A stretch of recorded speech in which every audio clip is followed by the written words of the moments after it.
தமிழலை நேயர்களுக்கு வணக்கம். இன்றைய முக்கிய நிகழ்வுகளை இந்த செய்தி தொகுப்பில் பார்க்கலாம்.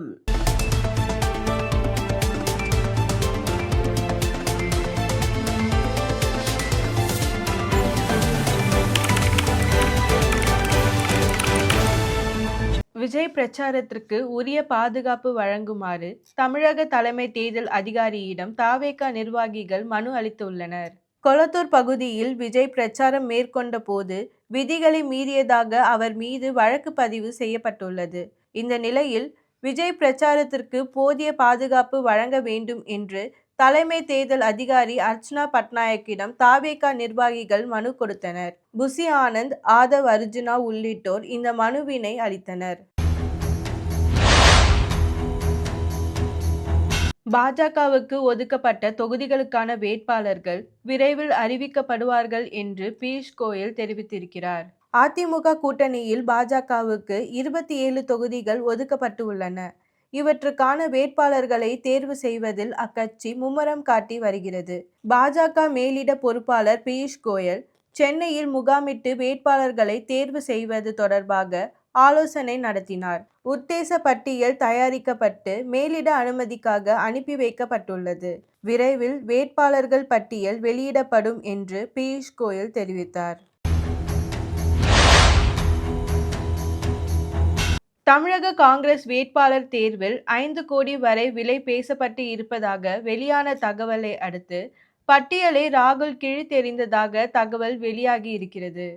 திமுக கூட்டணியில் காங்கிரசிற்கு 28 தொகுதிகள் ஒதுக்கப்பட்டு இருக்கின்றன. காங்கிரஸில் மட்டும் இன்னும் பட்டியல் வெளியாகவில்லை. இதன் பின்னணி தகவல் அதிர்ச்சி அளிக்கிறது. காங்கிரஸ் ஏற்கனவே வெற்றி பெற்ற 7 தொகுதிகள் இந்த முறை கிடைக்கவில்லை. இதனிடையே நகர்ப்புற தொகுதிக்கு 5 கோடியும் ஊரக பகுதி தொகுதிக்கு 3 கோடியும் விலை பேசப்பட்டதாக தகவல் வெளியானது. இது பற்றி கட்சி மேலிடத்திற்கு புகார் அளிக்கப்பட்டது. MP ஜோதிமணி போன்றோர் பகிரங்கமாகவே குற்றம் சாட்டினர்.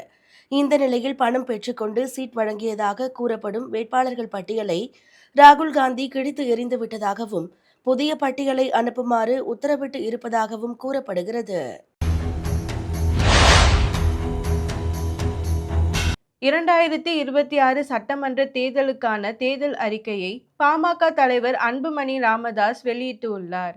அவர் வெளியிட்டுள்ள தேர்தல் அறிக்கையில் மழலையர் வகுப்பு முதல் 12ஆம் வகுப்பு வரை அனைவருக்கும் இலவச கல்வி, தமிழ்நாடு முழுவதும் 40,000 ஆசிரியர்கள் உடனடி நியமனம், பட்டப்படிப்பு முடிந்து வேலையில்லா இளைஞர்களுக்கு மாதம் ரூபாய் 5,000, போதைப் பொருள் நடமாட்டம் குறித்து தகவல் கொடுத்தால் ரூபாய் 10,000 வழங்கப்படும் என்று கூறப்பட்டுள்ளது.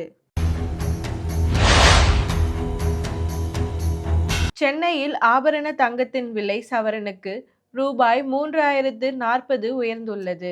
ஆபரண தங்கத்தின் விலை அதிரடியாக உயர்ந்து உள்ளது.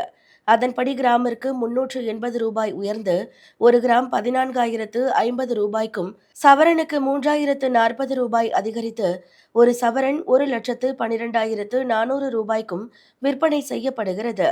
தங்கத்தைப் போலவே வெள்ளி விலையும் அதிகரித்து உள்ளது. அதன்படி கிராமுக்கு 15 ரூபாய் உயர்ந்து 1 கிராம் வெள்ளி 250க்கும், பார் வெள்ளி 2,65,000க்கும் விற்பனையாகிறது. அனைத்து கட்சி வேட்பாளர்களுக்கும் சமமான பாதுகாப்பு வழங்க வேண்டும் என்று DGPக்கு தேர்தல் ஆணையம் உத்தரவிட்டுள்ளது. சென்னை கொளத்தூரில் தேர்தல் விதிகளை விஜய் மீறியதாக வழக்கு பதிவு செய்யப்பட்டு உள்ளது. ஆனால் அவர் பிரச்சாரத்திற்கு போதிய பாதுகாப்பு வழங்கப்படவில்லை என்று தாவேகா சார்பில் புகார் அளிக்கப்பட்டது. இது பற்றி சென்னை மாவட்ட தேர்தல் அதிகாரியிடம் தலைமை தேர்தல் அதிகாரி அர்ச்சனா பட்நாயக் விளக்கம் கேட்டுள்ளார். தமிழக DGPக்கு அவர் எழுதியிருக்கும் கடிதத்தில் பிரச்சாரம் தொடர்பான விதிகளை அனைவருக்கும் சமமாக பயன்படுத்த வேண்டும், அனைத்து கட்சி வேட்பாளர்களுக்கும் சமமான பாதுகாப்பை வழங்க வேண்டும் என்று அறிவுறுத்தியுள்ளார்.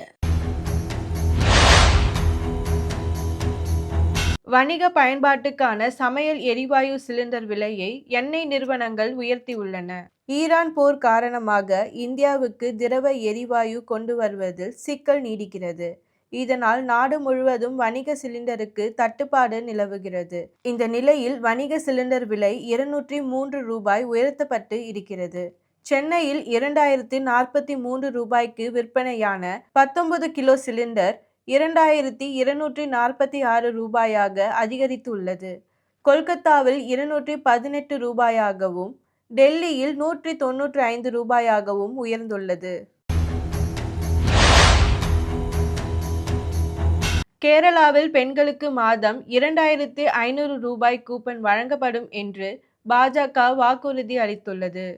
கேரள சட்டப்பேரவை தேர்தலையொட்டி பாஜக வெளியிட்ட தேர்தல் அறிக்கையில் ஏழை பெண்கள் மாதந்தோறும் 2500 ரூபாய்க்கு மளிகை மற்றும் மருந்து பொருட்கள் வாங்கிக் கொள்ளும் வகையில் பக்ஷய ஆரோக்கிய சுரக்ஷா அட்டை வழங்கப்படும்.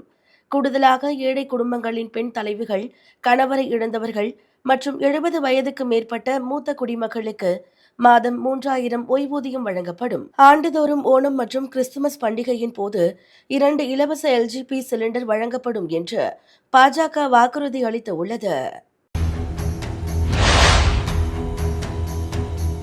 மேற்கு வங்கத்தை சேர்ந்த டென்னிஸ் ஜாம்பவான் லியாண்டர் பயஸ் பாஜகவில் தன்னை இணைத்துக் கொண்டார்.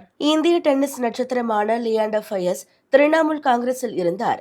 இந்த நிலையில் அந்த கட்சியில் இருந்து விலகிய அவர் பாஜகவில் தன்னை இணைத்துக் கொண்டார். மத்திய அமைச்சர் கிரண் ரிஜிஜு முன்னிலையில் அவர் பாஜகவில் இணைந்தார்.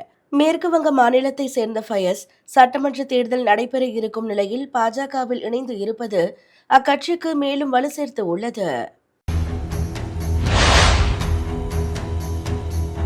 அமெரிக்கா ஈரான் போர் காரணமாக கச்சா எண்ணெய் விலை உயர்ந்ததை அடுத்து விமான எரிபொருள் விலை அதிகரித்துள்ளது. டெல்லியில் 1 கிலோ லிட்டர் விமான எரிபொருள் விலை 96,638 இருந்து 2,07,000 உயர்ந்து உள்ளது. ஏற்கனவே கடந்த மாதம் 1ஆம் தேதி விமான எரிபொருள் விலை 5% உயர்த்தப்பட்டிருந்தது. எரிபொருள் விலை 2 மடங்குக்கு மேல் உயர்ந்ததால் விமான பயண கட்டணம் அதிகரிக்கக்கூடும் என தகவல் வெளியாகியுள்ளது. ஏப்ரல் மாதத்தில் வழக்கத்தை விட வெப்ப அலையானது அதிகளவில் வீசக்கூடும் என சென்னை வானிலை மையம் அறிவித்துள்ளது.